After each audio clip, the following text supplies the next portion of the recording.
अस्सलाम वालेकुम, मेरा नाम सफ़ा मुश्ताक है और हम क्लास 9 की जनरल साइंस पढ़ रहे हैं। उसका chapter number 3 biochemistry and biotechnology पढ़ रहे हैं और आज हम उसका टॉपिक पढ़ेंगे एंटीबायोटिक्स। एंटीबायोटिक्स किसको कहते हैं? एंटीबायोटिक्स ऐसी मेडिसिन हैं या ऐसे केमिकल्स हैं जो हम बनवाते भी माइक्रो ऑर्गेनिजम्स हैं that manufacture with the help of microorganisms like bacteria। ये बैक्टीरिया से और हम फंजाई से बनवाते हैं और ये किल भी नहीं को करती, यानी ऐसे डिजीजेस जो बैक्टीरिया और फंजाई फैलाएगा उसी के खिलाफ ये काम भी करेंगे और बनवाते भी हम इसको इन्हीं दोनों से हैं। उसको हम जो है वो एंटीबायोटिक कहते हैं। एंटीबायोटिक वायरस के खिलाफ काम नहीं करती, ये वायरस के खिलाफ काम नहीं करती क्योंकि ये सिर्फ उसी के खिलाफ काम करती है जिससे हम इसको फॉर्म करवाते हैं, यानी कि बैक्टीरिया और फंजाई। अच्छा, अब यहाँ पे हम कुछ इंपॉर्टेंट एंटीबायोटिक्स के बारे में देखेंगे। वो कौन कौन से? सबसे पहले पेनिसिलिन है,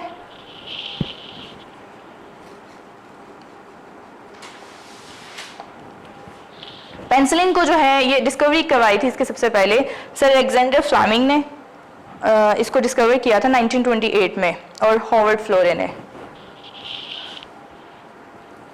sir Alexander Fleming most important काम इन्हीं का है और हॉवर्ड फ्लोरे, इन्होंने इसको डिस्कवर किया था सबसे पहले 1928 के अंदर। उसके बाद जो है ये हम इसको कहाँ से हासिल करते हैं? ये एक वायरस है जिसका नाम है पेनिसिलियम नोटाटम, फंजाई है ये पेनिसिलियम नोटाटम और उसी के नाम पे हमने इसको पेनिसिलिन जो है वो नाम भी दिया है। इसके इफेक्ट्स ये क्या है? ये एक नैरो स्पेक्ट्रम एंटीबायोटिक है। नैरो स्पेक्ट्रम का मतलब होता है कि जो जिसका एक जो दायरा कार है एक्ट करने का वो छोटा हो, यानी मल्टीपल डिजीजेस के लिए वो काम ना करे, स्पेसिफिक हो, उसको हम नैरो स्पेक्ट्रम कहते हैं। तो ये एक ऐसी है नैरो स्पेक्ट्रम, लेकिन जिस टाइम पे ये डिस्कवर हुई थी उस टाइम पे इसने बहुत बड़ा इंकलाब पैदा किया था, बहुत ज़्यादा जानें बचाई थी। उसके बाद दूसरा है स्फेलोस्पोरेंस।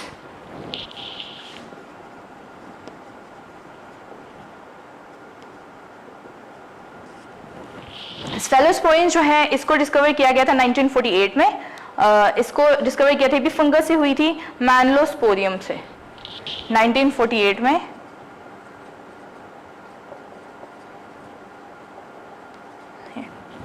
ठीक है, ये फंगस है जिससे इसको डिस्कवर किया हुआ था और ये भी बैक्टीरिया के और वायरस दोनों के, फंजाई और बैक्टीरिया दोनों के लिए इफेक्टिव है और ये ज़्यादातर उनके लिए इस्तेमाल की जाती है ऐसे बैक्टीरिया जो कि पेनिसिलिन के खिलाफ रेजिस्टेंस पैदा कर लेते हैं, यानी जो जिसके लिए जहाँ पे पेनिसिलिन के लिए रेजिस्टेंस पैदा हो जाए जिन बैक्टीरिया के अंदर, यानी कि वो इफेक्टिव ना करे, असर ना करे दवाई, तो फिर उनको स्फेलोस्पोरेंस दी जाती है। ये अक्सर होता है, हम डॉक्टर के पास जाते हैं, वो सबसे पहला सवाल यही पूछता है कल तुम्हें ये मतलब मसला था, अगर रेगुलर चेकअप के लिए जाएँ हम तो मतलब कि अब वो ठीक है, यानी वो ये चेक करने की कोशिश करते हैं कि जो दवाई मैंने इसको दी थी, जो मेडिसिन मैंने इसको दी है, आया कि वो इस पर असर कर रही है इन बैक्टीरियाज के ऊपर। तो अगर तो आप अच्छा फील कर रहे हैं तो ओके, लेकिन अगर नहीं कर रहे तो उसका मतलब है आपके बैक्टीरिया ज़्यादा ज़िद्दी हैं, उनके अंदर रेजिस्टेंस है, तो फिर वो मेडिसिन को चेंज कर देता है, स्विच कर जाता है। अच्छा, उसके बाद जो है तीसरी है टेट्रासाइक्लिन्स।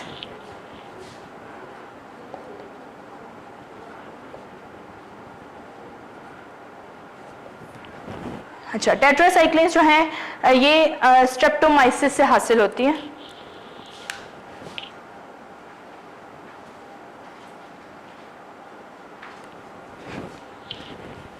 बैक्टीरिया है जिसका नाम स्ट्रेप्टोमाइसिस है, वहाँ से हासिल होता है और ये ब्रॉड स्पेक्ट्रम एंटीबायोटिक है, यानी इसका मतलब है कि मल्टीपल जो वायरसेस हैं, सॉरी बैक्टीरिया है और फंजाई है, उनके खिलाफ ये काम करता है, तो इसलिए इसको ब्रॉड स्पेक्ट्रम कहते हैं।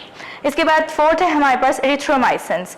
एरिथ्रोमाइसिन्स जो है ये बी बैक्टीरिया को किल करता है और ज़्यादातर उसी को जो पेनिसिलिन के खिलाफ रेजिस्टेंस पैदा कर ले। एरिथ्रोमाइसिस ये भी स्फेलोस्पोरेंस की तरह उन बीमारियों के खिलाफ, उन बैक्टीरिया के खिलाफ दी जाती है जो कि पेनिसिलिन के लिए रेजिस्टेंस पैदा कर लेते हैं और ये दो तरह से काम करती है। एक है स्टॉप कर देती है सेल फॉर्मेशन को और दूसरा है स्टॉप कर देती है उसकी प्रोटीन सिंथेसिस को। मतलब एक को बोलते हैं बैक्टीरियोस्टेटिक और एक को बोलते हैं बैक्टीरियोसाइडल। तो ये जो स्टॉप कर देती है bacteriostatic, stop cell wall formation, यानी कि उसके सेल वॉल नहीं भरने देती। दो तरह से काम करती है ना, ये जितने भी एंटीबायोटिक है सबकी बात बता रहे हैं आपको। तो ये क्या कर देता है, पहले स्टॉप कर देता है सेल वॉल प्रोडक्शन, यानी सेल वॉल की वजह से जो बीमारी फैल रही थी, इम्यूनिटी खराब हो रही थी होस्ट की, तो ये उसको क्या कर देता है, सेल वॉल बनना ही बंद करवा देता है। इस तरह से वो उसकी हमारी इम्यूनिटी को ख़राब नहीं कर सकती और जो है वो मर जाते हैं, बाद में किल कर जाते हैं। फिर एक है कि स्टॉप कर देता है दूसरा प्रोटीन फॉर्मेशन को, और जब ये उसकी प्रोटीन को ख़त्म कर देता है ना, सारी प्रोटीन को, और नई नई बनाने देता, तो फिर सेल डिवाइड नहीं कर पाता, और जो पुराने वाले हैं वो आहिस्ता आहिस्ता मर जाते हैं और नए वो नहीं फॉर्म कर सकता। इस तरह से भी उस बीमारी से बचा जा सकता है। इसके बाद हमारे नेक्स्ट है वैक्सीन। वैक्सीन जो है एक तरीका है जिसके ज़रिए हम क्या करते हैं, यूज़ करते हैं माइक्रो ऑर्गेनिज्म को। और वो कौन से माइक्रो ऑर्गेनिजम्स को, दैट आर हार्मलेस, जो हमारे लिए जो है वो इतने खतरनाक नहीं होते, यानी कि या अधमरे होते हैं, यानी हमने उनको इस हालत में किया होता है कि वो अधमरे हो या फिर बेहोश, अनकॉन्शियस, इस टाइप के, ठीक है। उनको इस्तेमाल करते हैं क्या करने के लिए, टू डिवेलप इम्यूनिटी, इम्यूनिटी को बढ़ाने के लिए पर्सन की, उसको हम नाम देते हैं वैक्सीन का। वैक्सीन जो नाम है ये लैटिन वर्ड से निकला है जिसमें वेका का मतलब था काउ, और असल में जब हमने इसको, ये सबसे पहले डेवलप हुई थी ना, तो तब ये एडवर्ड जेनर था, इसने ये उन दिनों में एक बीमारी जिसका नाम था स्मॉल पॉक्स, ये बहुत ज़्यादा फैली हुई थी। तो जब ये बीमारी इतनी ज़्यादा थी कि इसमें बहुत बड़े बड़े किस्म के ज़ख्म बनते थे बॉडी के ऊपर, चेहरे के ऊपर भी, और जब उसमें से पीप निकलती थी तो वहाँ पे वो एक अपना निशान घड़ा छोड़ के जाता था, यानी काफ़ी सीवियर हालत थी इसकी। कुछ लोग तो बर्दाश्त भी नहीं थे कर पाते, उनकी डेथ हो जाती थी। तो एडवर्ड जेनर ने ये बात देखी कि ऐसे जो है वो लोग जो कि ना, जिनको काउपॉक्स हो जाती है, काउपॉक्स मतलब जो कि ये मवेशियों की देखभाल करते हैं, दूध वगैरह दोते हैं, उनको ये बीमारी होती थी काउपॉक्स, यानी कि उनके हाथों पे या पाँव पे छोटे छोटे से दाने निकल आते। जब वो शुरू में ये शुरू करते थे ये काम, तो छोटे छोटे से ना दाने निकल आते थे, जो एक हफ्ते के बाद ठीक हो जाते थे, या बहुत ज़्यादा हुआ तो बुखार हो जाता था इसके साथ, तो फिर वो ठीक हो जाती थी। उन सबको उनको मिल्क मेड कहा है, तो उन सबको जो है वो ये नहीं होती थी, स्मॉल पॉक्स नहीं हुई। तो उसने उस टाइम पे बगैर रीज़न को जाने उसने इलाज करना शुरू किया था कि वो क्या करता था कि जिन लोगों को काउपॉक्स हुई थी उनके ज़ख्मों से उनकी पीप को निकालता था और उसको जो हेल्थी पर्सन के अंदर डाल देता था। उनके अंदर इम्यूनिटी बढ़ जाती थी, उनके अंदर क्या होता था, उनको काउपॉक्स हो जाती थी, लेकिन फिर उनको स्मॉल पॉक्स नहीं होती थी। तो इसने इस तरह से इनका इलाज करना शुरू किया। बाद में उसको ये बात पता चली कि असल में ये जो जरासीम थे काउपॉक्स के, ये स्मॉल पॉक्स की रिड्यूस फॉर्म है। तो जब बॉडी हमारी इससे अवेयर हो जाती है तो बॉडी की इम्यूनिटी बढ़ जाती है और वो क्या करता है, फिर पहले से तैयार हो जाती है स्मॉल पॉक्स के लिए। और जब स्मॉल पॉक्स उसको होती है, ये वाले जरासीम एंटर होते हैं बॉडी के अंदर, तो फिर उसको वो बीमारी नहीं होती। देखिए ये हमारा ना बॉडी का जो सिस्टम है ना, ये हमारे मुल्क के डिफेंडिंग सिस्टम की तरह है। मतलब फॉर एग्जांपल आपके मुल्क के ऊपर, आप बॉर्डर के ऊपर जो है ना, वो जो हमारे हमसाया मुल्क हैं उनमें से कोई अटैक कर देता है हमारे बॉर्डर के ऊपर, तो उस टाइम पे वो अटैक इतना बड़ा नहीं होता, हल्का होता है और थोड़ा बहुत नुकसान होता है हमारा, लेकिन हमारा जो मुल्क है वो जीत जाता है, हमारी फौज जीत जाती है उनसे अपना थोड़ा बहुत नुकसान बर्दाश्त करने के बाद। अब उसके बाद वो क्या करती है, उसके बाद वो सिक्योरिटी को टाइट कर देगी बॉर्डर के ऊपर कि इन्होंने अभी हमला किया, इस टाइम पे किया, इसका मतलब भी दोबारा हमला भी हो सकता है, तो हमें इससे अवेयर रहना चाहिए। तो वो पहले से अपनी तैयारियां तैयार करके रखेगा, ठीक है। वही सिस्टम बिल्कुल हमारी बॉडी परफॉर्म करती है। यानी जब ये काउपॉक्स के जरासीम बॉडी के अंदर एंटर हुए, बॉडी को झटका लगा कि जरासीम आए हैं, लेकिन वो इतने ताकतवर नहीं थे, बॉडी जीत गई। तो उसके बाद उसने क्या किया कि वहाँ पे सेल बन जाते हैं, मेमोरी सेल, और एंटीबायोटिक बन जाती है कुदरती तौर पे, जो कि हमारी ब्लड के अंदर रहती है। उसके बाद जब ये वाले जरासीम बॉडी के अंदर जाएंगे तो फिर वो उसको कोई नुकसान नहीं देगा। हमने इससे बहुत ज़्यादा बीमारियों पे काबू पाया। हमने इससे जो है वो पोलियो, इसके खिलाफ जो है हमें बचपन में इंजेक्शंस लगाए जाते हैं, ये भी जो है इसके खिलाफ भी ये वैक्सीन है। इस तरह से वैक्सीन के ज़रिए हमने बहुत ज़्यादा बीमारियां हैं जिनके ऊपर काबू पा लिया है, और आगे भी मज़ीद हमारी कोशिश यही है कि हम जो हमारे पास ज़्यादा डेंजरस हैं उनके लिए हम वैक्सीन को तैयार कर लें। उसके बाद हमारा नेक्स्ट टॉपिक है एंड लास्ट टॉपिक है recycling of the waste and the scarce material. हमारा नेक्स्ट टॉपिक है रिसाइकलिंग, और ये आपके चैप्टर का लास्ट टॉपिक है, इस चैप्टर नंबर 3 का। रिसाइकलिंग एक ऐसा प्रोसेस है जिसके अंदर हम लोग अपनी जो ऐसी चीज़ें जो हमारे लिए वेस्ट हैं उसको हम अगेन यूज़ में लेके आ सकते हैं, दोबारा रिसाइकल करके उनसे फिर नई चीज़ें बनवा के हम दोबारा उसको इस्तेमाल में लेके आ सकते हैं। ऐसे प्रोसेस को हम जो है वो रिसाइकलिंग का नाम देते हैं। इसकी वजह से क्या होता है कि बहुत ज़्यादा तादाद में हमारे पास जो वेस्ट हैं, जैसे हमारे वेस्ट में आयरन, ग्लास, पेपर, प्लास्टिक, ये सारी चीज़ें शामिल होती हैं, जिसे पोल्यूशन का भी ये मेन है। जितनी किस्म के भी पोल्यूशन हैं, लैंड पोल्यूशन, वाटर पोल्यूशन, उन सब में ही बहुत ज़्यादा पार्ट लेते हैं। तो ये सॉलिड मेनली सॉलिड को हम दोबारा से क्या करके रिसाइकिल करके इससे बच सकते हैं। अच्छा, अब इम्पोर्टेंस क्या है इसकी रिसाइकलिंग की, इसको पहले देखते हैं कि सबसे पहले तो ये होता है कि इन्वायरमेंटल पोल्यूशन कंट्रोल हो जाती है, यानी ये कंट्रोल करता है इन्वायरमेंटल पोल्यूशन को। उसके बाद जो है सेकंड क्या है कि हम जो है वो अपने नेचुरल रिसोर्सेज को बचा सकते हैं, कंजर्व नेचुरल रिसोर्सेज। जाहिर सी बात है जब हम पोल्यूशन को कंट्रोल कर लेंगे तो हमारे जो नेचुरल रिसोर्सेज हैं वो भी बच जाएंगे। इसके अलावा जो है हम क्या कर सकते हैं कि दुनिया के बहुत ज़्यादा हिस्सों में जो कूड़ा है, सीवेज है जिसको बोलते हैं, वो पानी को हम गंदा होने से बचा लेंगे, यानी सीवेज वाटर, गंदा पानी।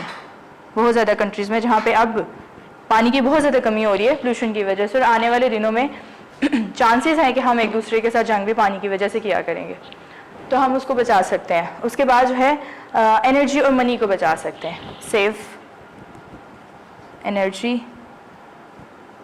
And money. अब इन चीज़ों को देख लेते हैं कि ये सारी चीज़ें हम कैसे कर सकते हैं। सबसे पहले रबिश जो है हमारा, रिसाइकलिंग ऑफ द रबिश, यानी कि ऐसी चीज़ जो आपके लिए बिल्कुल बेफ़ायदा है, उनको रिसाइकिल करके हमें क्या क्या फ़ायदे मिल सकते हैं।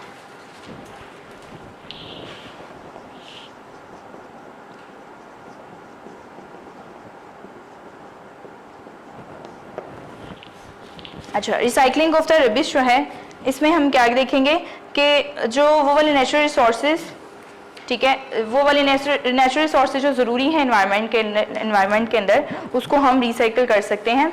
बहुत ज़्यादा तादाद में डोमेस्टिक और इंडस्ट्रियल रबिश जो है वो हम लोग बाहर निकालते हैं, जिसके अंदर बहुत ज़्यादा वैल्यूएबल चीज़ें होती हैं जिनको हम रिसाइकिल कर सकते हैं और अपने बहुत ज़्यादा रिसोर्सेज को बचा सकते हैं। जैसे फॉर एग्जांपल पेपर, कार्डबोर्ड्स और इस तरह से दूसरी चीज़ें जो कि पेपर से या इससे मिलके बनी होती हैं, जैसे न्यूज़पेपर वगैरह, अगर इनको हम बाहर फेंक देते हैं जब हमारी यूज़ में नहीं रहती, तो इससे क्या होगा, अगर आप इसको रिसाइकिल कर लेते हो तो इससे रिसाइकिल करने से हम अपने ट्रीज़ को बचा सकते हैं, यानी कि हम डिफॉरेस्टेशन से बच सकते हैं।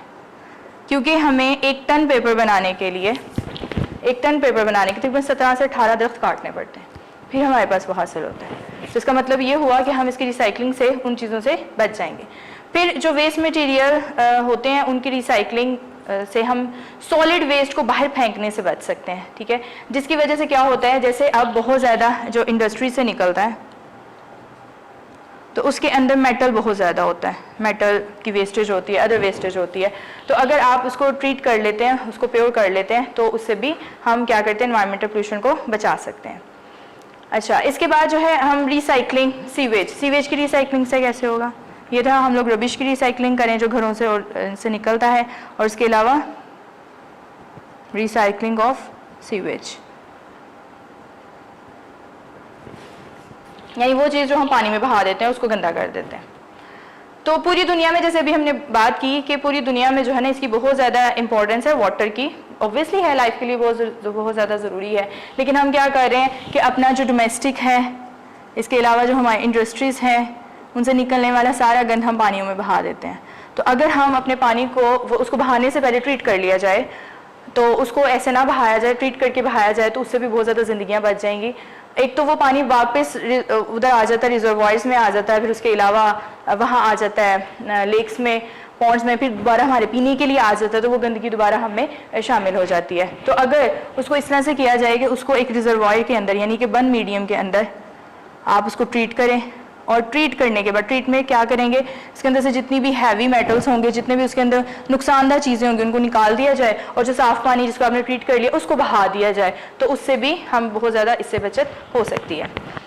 इसी तरह से जो दूसरी वाली प्रोडक्ट्स हैं जो हम निकालते हैं, जैसे घरों से निकलने वाले, जैसे बॉटल्स हैं, कप हैं, जार हैं, प्लास्टिक की बनी हुई बहुत ज़्यादा चीज़ें हैं, इनको भी अगर क्रश करके दोबारा से इसको मेल्ट करके फॉर्म में लाया जाए स्टरलाइज करने के बाद, तो भी हम बहुत ज़्यादा सॉलिड वेस्ट से बच जाएंगे, जिसकी वजह से अब ये देखिए जो प्लास्टिक की और ये बॉटल्स हैं, कप हैं, शॉपर हैं, ये अगर हम लोग कहीं बाहर फेंकते हैं मैदान में, खेतों वगैरह में भी, तो वो वहाँ पे फसल नहीं उगने देता, ठीक है। वो क्या कर देता है, एक तो पानी को नीचे नहीं पहुँचने देता, इंसुलेटर बन जाता है वहाँ पे, और जब वहाँ पे नीचे पानी पहुँचता है तो फसल भी ऊपर से ग्रो नहीं करती वहाँ से, तो उसको भी नुकसान देता है। तो इसको अगर हम ट्रीट कर लें तो हम इन सारी चीज़ों से जो है वो क्या होंगे, बच जाएंगे। अब इसको ठिकाने लगाने के हमारे पास कौन कौन से तरीके हैं, मुख्तलिफ हैं। एक तो ये नेचुरल वेस्ट जो है कह लें, या फिर डिस्पोज करने के जो तरीके हैं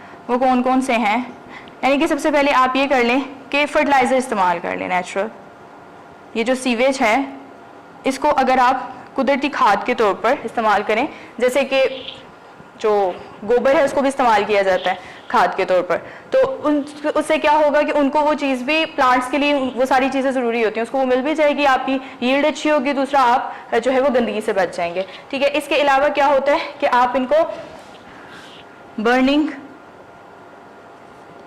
इन इंसिनरेटर्स, ठीक है, भट्टियों में इसको जला के पिघला लें और फिर इसको मेल्ट करके न्यू फॉर्म में ले आएं। और या फिर आप क्या करें, इसको अंडरग्राउंड बरी करें, यानी कि ज़मीन